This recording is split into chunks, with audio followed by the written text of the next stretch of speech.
Chairperson Begum Khaleda জিয়ার মৃত্যুর পর নতুন যুগে প্রবেশ করেছে বিএনপি। তাকে ছাড়া কতটা চ্যালেঞ্জিং হবে বিএনপির রাজনীতি? দল পরিচালনার স্টাইল এবং নীতিতে কোনো পরিবর্তন আসবে কি? উত্তর খুঁজতে বিএনপির নেতৃত্বের সঙ্গে কথা বলেছেন চকর মালিথা।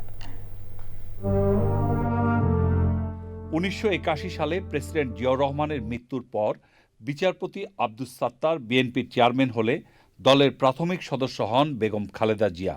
এরপর বিএনপির ভাইস চেয়ারপারসন হন তিনি। পরে বাংলাদেশ জাতীয়তাবাদী দল বিএনপির চেয়ারপারসন হয়ে দলের পুরোপুরি হাল ধরেন বেগম খালেদা জিয়া। দীর্ঘ প্রায় ৪৪ বছর দলের নেতৃত্ব ধরে রেখেছিলেন শক্তভাবে। 1991 সালে খালেদা জিয়া তার ব্যক্তি ইমেজ এবং কারিশমা দিয়ে বিজয়ী হলে সরকার গঠন করে বিএনপি।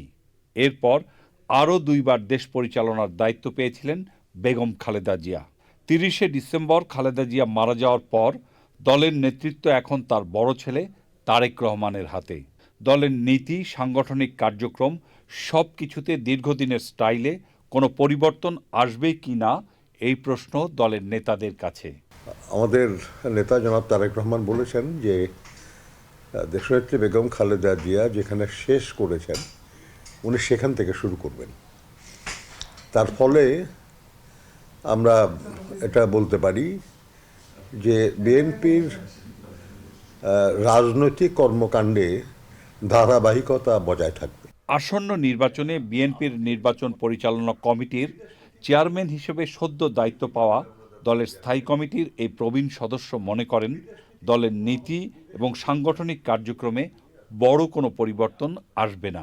শহীদ জিয়া যেভাবে রাষ্ট্র পরিচালনা করেছেন, যেভাবে দল পরিচালনা করেছেন, সেটা জনগণ গ্রহণ করেছিল, পছন্দ করেছিল। একইভাবে দেশনেত্রী বেগম খালেদা জিয়া যেভাবে করেছেন সেটাও জনগণের আস্থা অর্জন করেছে, জনগণের সমর্থন এবং শ্রদ্ধা অর্জন করেছে। কাজে এটা পরিবর্তনের কোনো প্রয়োজন নাই তেমন। তবে সময়ের প্রয়োজনে, যুগের পরিবর্তনের প্রয়োজনে, টেকনোলজির পরিবর্তনের প্রেক্ষিতে এবং মানুষের আকাঙ্ক্ষার পরিবর্তনের প্রেক্ষিতে কিছু কিছু পরিবর্তন তো অনিবার্য, কিন্তু সেটা মূল নীতি, দলের মূল আদর্শ, সেটাকে রেখেই সেটা হবে। তারেক রহমানের সময় দলের বিদেশ নীতি কী হবে সে প্রসঙ্গেও কথা বলেন সাবেক এই রাষ্ট্রদূত।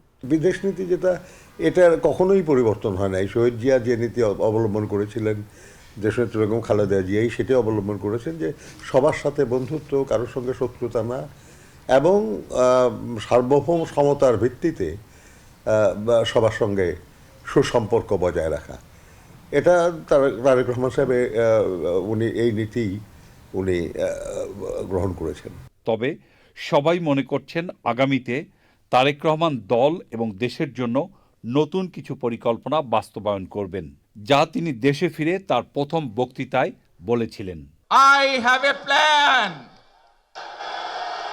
for the people of my country. Chakar Malitha, channel I, Dhaka.